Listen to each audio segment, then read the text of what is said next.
What's up, guys? It's Lord Both here with another video, and today, in news that everybody knew was going to happen, I'm here to announce that Dr. Disrespect's former game studio is closing. And I say former because, like, he is still a partial owner, or was still a partial owner, but also he didn't have any control of it. It's a whole weird situation after all the stuff that went down. This comes to us from PC Gamer. Midnight Society, the studio co-founded by Dr. Disrespect, is closing its doors the same day the disgraced streamer says his YouTube channel is being remonetized. The article states just months after laying off a significant number of employees in the face of, quote, unexpected challenges, Midnight Society, the studio co-founded in 2021 by Dr. Disrespect Beam, former Call of Duty creative strategist Robert Bowling, and Halo 5 multiplayer designer Quinn Del Hoyo,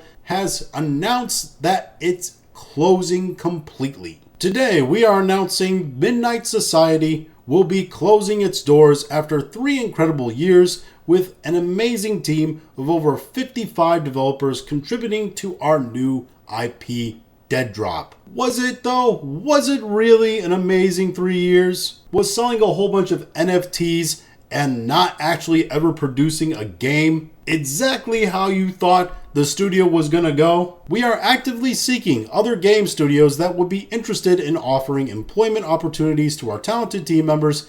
If you know anyone who's hiring, please forward this message to them or DM us for direct intros. That's funny. So they're basically like, yeah, we're shutting down and all of our employees are going to be unemployed. We're trying to find new jobs for them. Hey, random people online. If you guys have any like friends or whatever that are hiring at a studio or a company or I don't know, local McDonald's, drop us a line because we're trying to find a new place for them. We express our sincere gratitude to each and every one of our community members and are deeply sorry we were unable to reach our ultimate goal. And we all know why you didn't reach that ultimate goal, didn't we? The goal was the release of Dead Drop, an extraction shooter that got its start through the sale of NFTs. That's those NFTs that I mentioned earlier. The money sunk into those now homeless digital doodads has led numerous founders, and founders is a fancy way of saying people who invested in your project expecting to receive a game by buying NFTs. Anyway, it's led them to ask in response to the message if they'll receive funds since the game isn't happening.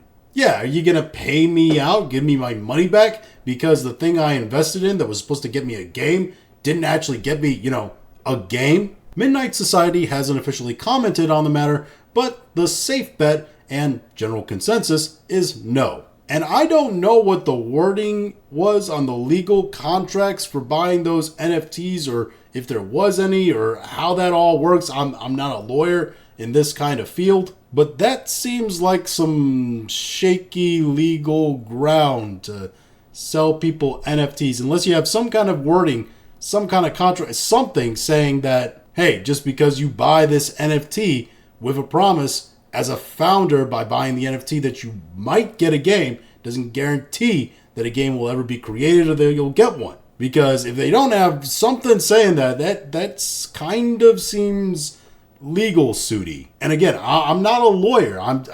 That's just what it seems like to me. In a twist of horrible irony, Midnight Society's closure comes on the same day that Beam's YouTube channel was remonetized. It was demonetized after, and you guys know why it was demonetized. If you really want the short of it, let's just say that Mr.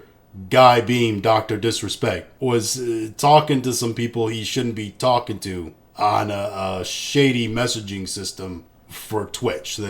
That's the long and short of it. And then he got accused of some stuff, and then he acted real shady when that stuff came out years later because of leaks. And that all led to Midnight Society, which was backed primarily by him, right? He was the face of Midnight Society. Dead Drop this new IP. I mean, it was known as Doc's Game. Nobody really knew it as Dead Drop. Everybody just knew it as Dr. Disrespect's extraction shooter that was going to come out. And eventually, yeah, maybe people would have known it by its actual name after it dropped. But he was everything to that studio, man. He was the face, the branding, the cash. And without him, when they decided to get rid of him, it's gone how we thought it was going to go. The studio folded. I mean, these guys didn't have any chance to make some AAA extraction shooter off the back of NFTs. Not without a face or personality or somebody behind them like Doc, for whatever you think of Doc.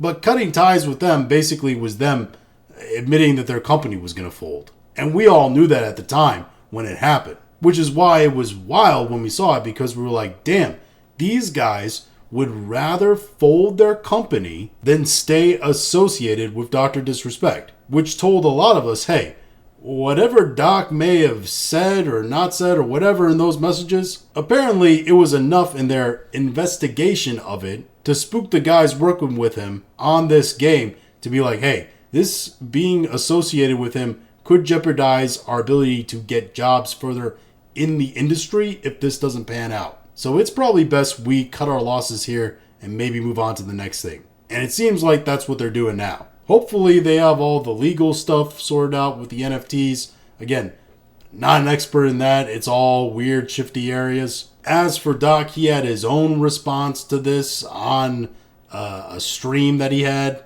where he basically said, oh, they're all good people over there, and it's sad because they have families. They have, stuff that they are working on, hopes, dreams, all that stuff. And he also said he knows that everybody over there is going to land on their feet because they're really talented people and yada, yada, yada. And then he, went on continuing to celebrate the fact that he got remonetized. Which is weird to be so happy about being remonetized on YouTube when you're supposed to be the face and brand of Rumble Gaming now. And I think his last stream exclusive on Rumble was like 6-7 days ago. I'm not sure. But that's the last time I saw. Anyway, it's a real messy situation, but it's also one of the least surprising stories in the gaming community right now. But those are just my thoughts on all of it.